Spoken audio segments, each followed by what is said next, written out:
Il arrive que les orpailleurs ou chasseurs d'or doivent s'aventurer en terres inconnues pour trouver les pépites qu'ils recherchent. Ils prospectent au préalable, investiguent, afin de choisir un lieu où ils pourraient trouver ce qu'ils convoitent. Une trouvaille n'est donc que très peu souvent le fruit du hasard. Et personnellement, j'ai décidé récemment de faire une pause sur les animés de saison et autres sorties récentes pour aller chercher moi aussi les petites pépites enfouies de l'animation japonaise façon chasseur d'or. Et pour tout vous spoiler, je les ai trouvés, et ce n'était pas par hasard. Ma lecture du livre Un siècle d'animation japonaise m'a donné clairement envie de me pencher sur les œuvres de visionnaire de l'animation japonaise, Mamoru Oshii. J'ai donc fait quelques recherches au préalable sur le bonhomme avant de me lancer dans ses œuvres, mais j'étais persuadé en m'y lançant que j'allais trouver mon bonheur. Si vous êtes un passionné du médium, il est fort probable que vous ayez déjà entendu le nom de Mamoru Oshii, même si vous n'avez pas regardé ses productions. En vérité, je suis un énorme noob étant donné que j'avais fait des recherches déjà au préalable sur le bonhomme, mais je n'avais pour ainsi dire jamais réellement vu ses animés. Mis à part un court-métrage du nom de Je t'aime ainsi qu'une petite partie du célèbre Urusei Yatsura, mieux connu sous le nom de Lamu en francophonie, les travaux du bougre m'étaient fort méconnus. En parcourant la liste des animés sur lesquels il a travaillé, l'un d'entre eux m'a beaucoup intrigué. Autant je m'attendais à ce que ce soit bien, autant je m'attendais vraiment pas à visionner un truc pareil dont absolument personne ne parle d'ailleurs. Cet animé, c'est 1h10 de mise en scène de génie, c'est 1h10 d'immersion dans un univers à vous glacer le sang, c'est 1h10 d'animation expérimentale à ne manquer sous aucun prétexte.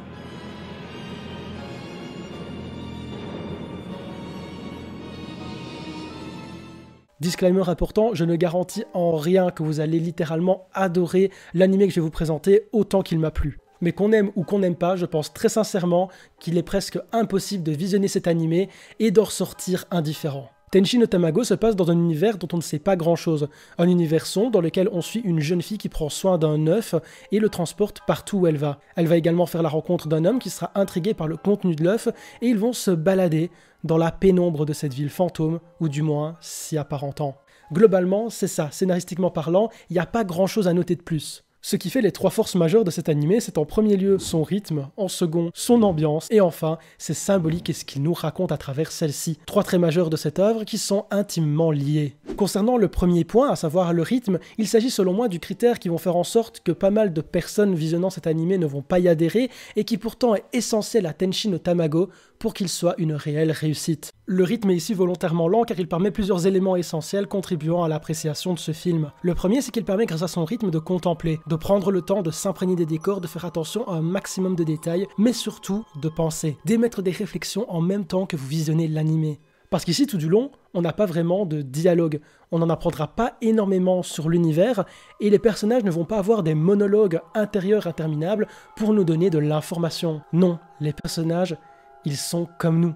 Qui sont-ils? Même eux, je pense qu'ils ne le savent pas. Et on ne sait pas d'où ils viennent, qui ils sont. Et c'est pour ça que d'une part, j'ai trouvé ce film très différent de ce que j'ai l'habitude de regarder. À chaque instant, je me posais des questions, j'étais véritablement investi dans ce que je regardais, plongé au sein de cet univers et apeuré par celui-ci. Tenchi no Tamago ne fait pas peur au sens propre du terme, mais il est malsain, angoissant presque. Je dirais même inconfortable. Et ça, c'est dû au manque de dialogue, au rythme, mais surtout à la bande audio, avec un soin monstrueux accordé au bruitage, à ces silences, suivis de cris à glacer le sang. Et si l'expérience auditive en vaut largement le détour, c'est bien sa direction artistique qui le place au sommet de ce qu'on peut trouver dans l'animation japonaise. On ne pouvait espérer mieux de la collaboration entre Mamoru Oshii et Yoshitaka Amano, le directeur artistique ayant notamment travaillé sur les illustrations de la saga de jeux vidéo Final Fantasy. Tenchi no Tamago est une expérience audiovisuelle hors du commun, mais ce sont ces différents points que je viens d'aborder qui contribuent à créer une atmosphère, une véritable putain d'atmosphère. Et si, comme je l'ai dit tout à l'heure, le rythme est volontairement lent pour ne pas rater le moindre détail, c'est parce que chaque plan compte. On a des symboles partout. Si certains peuvent être interprétés et expliqués de façon plus ou moins évidente, la totalité de ceux-ci, ou presque, ne possède aucune explication. On a une imagerie très souvent énigmatique, et ce que j'adore au plus haut point, c'est que c'est au spectateur de faire le reste du travail. L'interprétation est donc assez libre, et je ne vais pas commencer à dire tous les symboles que j'ai pu remarquer et comment je les ai personnellement interprétés. Mais tout ce que je peux vous dire, c'est que cet animé traitera notamment de foi, de religion, Et il n'hésitera pas à nous rappeler à quel point la vie de l'être humain est insignifiante dans l'immensité de l'univers. Effectivement, le film se servira notamment de ce que l'on appelle l'horreur cosmique, concept paternisé par Lovecraft, visant à faire prendre conscience de l'insignifiance de l'être humain à une échelle cosmique. Les personnages comme les spectateurs seront soumis à des phénomènes qui dépassent leur capacité de compréhension, pour lesquels ils sont impuissants, et l'animé nous rappellera à quel point notre vie est misérable et insignifiante dans l'immensité de l'univers. Des paroles qui feront sens probablement une fois que vous aurez terminé l'œuvre de l'ange.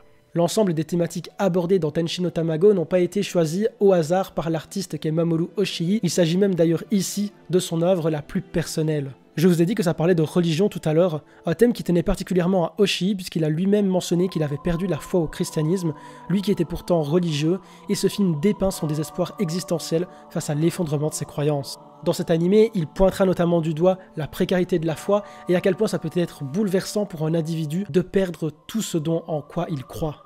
Et s'il est clair que d'un point de vue technique, cet animé n'a pas eu de mal à me glacer le sang, c'est par la réflexion autour des thématiques qu'il traite et des métaphores qu'il présente qu'il a intensifié la force des frissons qui m'ont parcouru tout du long.